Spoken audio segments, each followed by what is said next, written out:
Ukraine strikes Russian fuel train from 35 miles away, a new era of long-range drone warfare. The explosion could be seen for 15 kilometers, black smoke rising 100 meters into the sky, 660,000 liters of fuel gone. But what makes this different from every other strike you've seen? Distance. This Russian train was 35 kilometers behind enemy lines, protected by systems that should have made it untouchable. 4 Ukrainian pilots were about to prove that nowhere is safe anymore. And they're going to do it with drones that cost less than your laptop.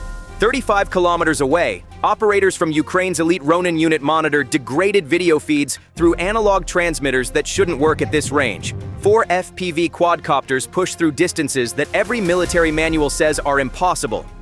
Standard drones give out at 3 kilometers, but these are already at 15 and climbing. Behind them, Kabul 9 intelligence feeds real-time updates, while Alpha unit intercepts Russian communications. The next group's counter-jamming equipment stands ready to burn holes right through the electromagnetic interference when needed.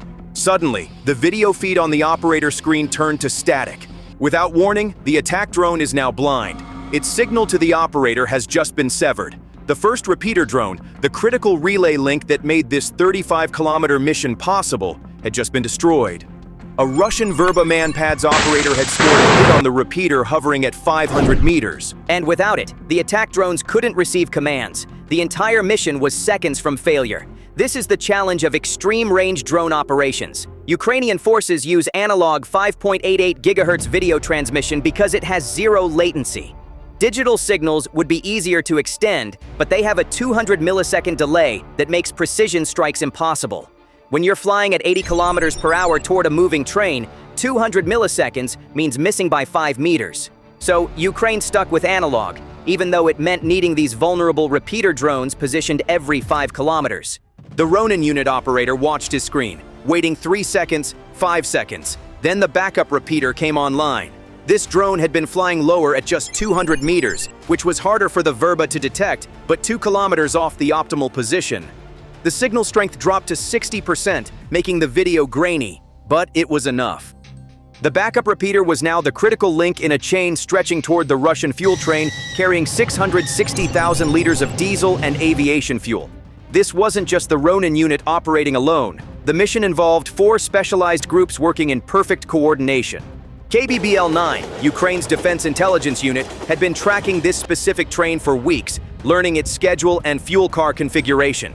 The Security Services Alpha unit provided electronic overwatch monitoring Russian communications for any sign they'd been detected. The State Special Communications Service next group stood ready with their counter-jamming equipment. Each unit had a specific role. Ronin flew the attack drones. Kabul 9 provided real-time intelligence updates. Alpha intercepted Russian responses and next would burn holes through the jamming when needed. The backup repeater strategy was deliberate.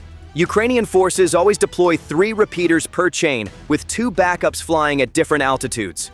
The primary hovers at 500 meters for optimal signal propagation. The first backup stays at 200 meters, harder to detect, but with reduced range. The second backup skims at just 100 meters, nearly invisible to air defense, but only useful as a last resort. They maintain a 2-kilometer spacing to prevent multiple losses from a single missile. Ronin operators train for exactly this scenario. Each pilot logs over 200 hours in simulators flying with degraded signals, learning to use railroad tracks, rivers, and power lines as navigation references when video quality drops. They practice flying blind for up to 30 seconds using mental timing and memorized terrain to maintain course. Count to 15. Slight right to follow the tracks. Count to 10. Pull up for the power lines. These mantras keep drones flying when technology fails. The Russians knew Ukrainian drones were coming. They always knew. The question was whether their defense systems could stop them. In the distance, the fuel train continued rolling at 40 kilometers per hour, unaware that 4 FPV drones were now converging on its position. The lead drone had 20 kilometers to go. What came next would determine if Ukraine's gamble would pay off or if 4 drones would go down in Russia airspace for nothing. But as the lead drone pushed deeper into enemy territory, at the 25-kilometer mark, the drone entered an electromagnetic nightmare. The video feed didn't just degrade, it turned into pure chaos. Random pixels rolling static, and then nothing. The drone had just entered the engagement zone of the weapon system you see here. This is called the Russian R330ZHZ electronic warfare system. This truck-mounted jammer can flood the electromagnetic spectrum from 100 to 2,000 megahertz, creating a 15-kilometer bubble where nothing gets through. At least that's the theory. The operator immediately initiated frequency hopping, 40 channels per second, searching for gaps in the Russian jamming. The R330Z is powerful, but it can't cover every frequency simultaneously with full power. There are dead zones, tiny gaps that last milliseconds. The Ukrainian operators had learned to find them. The frequency patterns weren't random. The Ronin unit had pre-programmed sequences based on dozens of previous missions. They'd learned that Russian jammers typically focus power on common FPV frequencies, 5.8, 2.4, and 1.2 gigahertz. But there are gaps in other frequencies that the Russians often miss. The operators' frequency hopping followed a specific pattern. 3 hops on common bands to confuse Russian operators, then a quick jump to a gap frequency for 2 seconds of clear audio, then back to hopping. It's a dance that Ukrainian pilots have perfected through painful trial and error. For 15 agonizing seconds, the drone flew blind.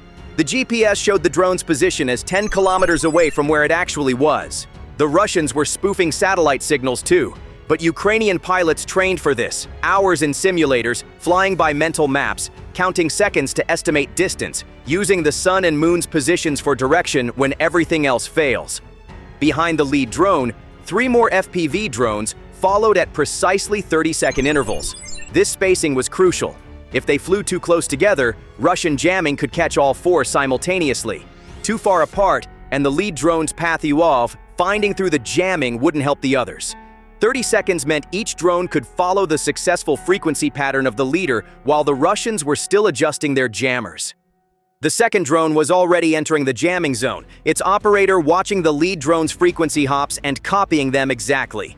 Then the breakthrough they needed, the Ukrainian next group activated its counter-EW system. This isn't subtle, it's electronic warfare brute force.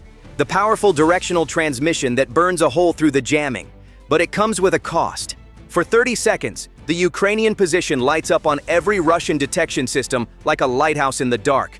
The 30-second exposure window was a calculated risk. Ukrainian intelligence knew Russian artillery response time averaged 45 seconds from detection to first shell, but 30 seconds of clear signal at a time could push the drones through 10 kilometers of heavily jammed airspace. Next group operators had their hands on the power switch, watching the clock. At 28 seconds, they cut transmission and relocate, giving them a 17-second safety margin. 3 previous missions had validated this timing, aggressive enough to be effective, but conservative enough to survive. The video feed returned, fuzzy but functional. Through the static, the operator could see the railroad tracks below. The drone was now following them at just 50 meters altitude, using the steel rails as a navigation guide that no amount of GPS spoofing could hide. But the R330Z was just the first layer. As the drone pushed forward, the Russians were readying new equipment. The operators switched to manual control, abandoning any hope of GPS navigation. From here on, it would be pure visual flying through degraded video. The fuel train was now 10 kilometers away, and Russian operators were frantically working to vector their air defenses onto the incoming threat. Russian commanders were about to learn a lesson that turned one of their most advanced detection systems into Ukraine's greatest advantage. The Kasuka-4 system detected them first. This massive electronic warfare vehicle can spot drone control signals at 150 kilometers, and now it has a solid track on the incoming threats.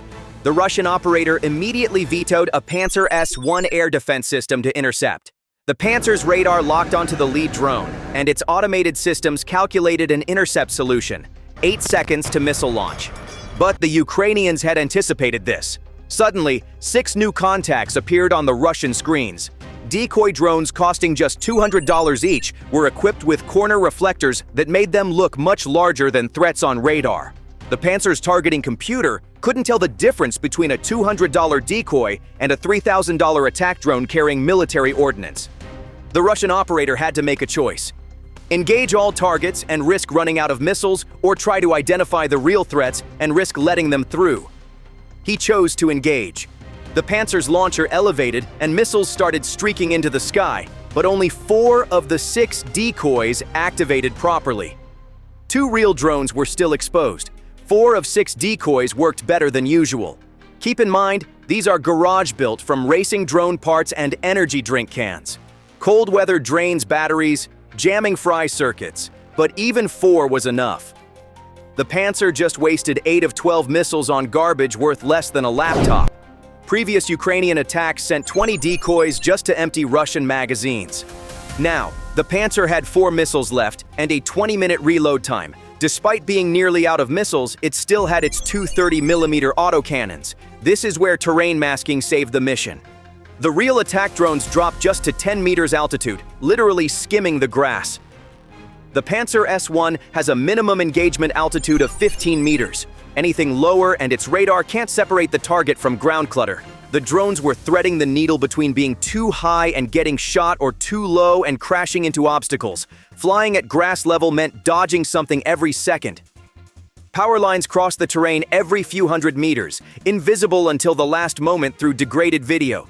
Trees appear suddenly in the static. Even large birds become lethal obstacles at 80 kilometers per hour.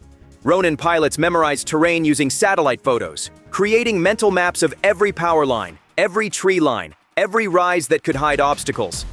They practice specific routes dozens of times in simulators, learning to climb 3 meters for the power lines at kilometer 27, then to bank left to avoid the radio tower at kilometer 29. Meanwhile, the Russian Kasuka-4 was still tracking the control signals, but it had a different problem.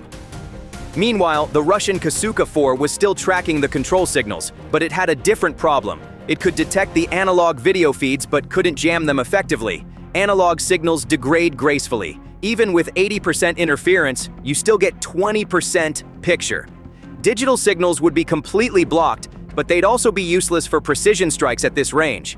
4 kilometers from the target now, and the train had received a warning of incoming drones. The locomotive's whistle shrieked as the engineer pushed the throttle forward, trying to accelerate. A moving train at 40 kilometers per hour is exponentially harder to hit than a stationary target. The hit probability drops from 90% to just 30%. But the Ukrainians had planned for this too. Through the degraded video feed, the operator would see the smoke from the locomotive stack. The train was accelerating, but it would need time to reach full speed. Time it didn't have. The lead drone was now 3 kilometers out, screaming towards its target at 80 kilometers per hour. The next 120 seconds would end with either burning drones or a burning train. 2 kilometers from impact, the final layer of Russian defense is activated. The Pole 21 jammer mounted on the train itself powered up, creating an electromagnetic bubble designed to fry any drone's navigation systems. GPS signals vanished instantly. GLONASS disappeared, even the magnetic compass went haywire. But the video feed, that degraded static field analog video, kept coming through. The Ukrainians are now flying purely by visual reference through a screen that looked like a 1980s television with bad reception. They could see the railroad tracks below, using them like a highway leading straight to the target. The train was picking up speed, now doing 45 kilometers per hour and accelerating. The first operator started counting cars through the static. 7, 6, 5. The lead fuel car was the priority target. Hit that and the fire would spread backward through the train. Miss it and the locomotive might decouple the undamaged cars and escape with most of the fuel. He marked his target mentally. The third car behind the locomotive. At an altitude of 500 meters, the video starts to break up completely. Pole 21 is winning, overwhelming the analog signal with raw electromagnetic interference. The Ukrainians are essentially blind, flying based on memory and trained instincts. There are 3 seconds left until impact. 2 seconds. 1. At 10:32 a.m., the first drone crashes into the fuel transport ship. The RPG-7 warhead detonated on impact. It shaped charge, punching through the steel wall and spraying molten copper into 60,000 liters of diesel fuel. The explosion was immediate and catastrophic. A fireball erupted from the car, and the train's emergency brakes automatically engaged, bringing the entire convoy to a screeching halt. But this was just the beginning. 30 seconds behind the leader, the second drone was already in its terminal dive. The massive smoke plume from the first strike should have made targeting impossible, but the operator used the railroad tracks as his guide, counting the seconds to estimate distance. The second drone hit the fourth car, ensuring the fire would spread along the entire length of the train. The third drone arrived 30 seconds later, its operator facing a wall of black smoke and flame. The thermal cameras were overwhelmed entirely, showing nothing but white-hot interference. But he knew exactly where the seventh car would be. They'd studied this train configuration for days. Flying blind through the smoke, the drone emerged just 50 meters from its target. The operator had 1 second to adjust. The drone struck dead center. The fourth and final drone had the hardest job. The entire train was now an inferno with flames reaching 100 meters into the sky. But one fuel car at the rear remained intact, and leaving it would mean leaving salvageable fuel for the Russians. He pushed forward into the black cloud, counting down from his last visual reference. 3, 2, 1. At 10, 19, and 30 seconds, the fourth drone found its mark. The final fuel car erupted, completing the destruction. All 11 tankers were now burning, 660,000 liters of fuel, creating a fire that would burn for 6 hours. The railroad tracks beneath were already warping from the heat, the concrete ties cracking and crumbling. This vital supply line would be unusable for at least 72 hours. 4 drones costing a total of $12,000 had just destroyed $3 million worth of fuel and infrastructure. But more importantly, they've proven that nowhere in occupied territory was safe from Ukrainian strikes. The age of impunity for rear area supply lines is over. If Ukrainian drones reach 35 kilometers today, Russian logistics officers are doing the math. Tomorrow it could be 50. Next week 100. No train, no depot, no bridge is safe. And Ukraine has thousands more drones ready to go right now. Bye for now.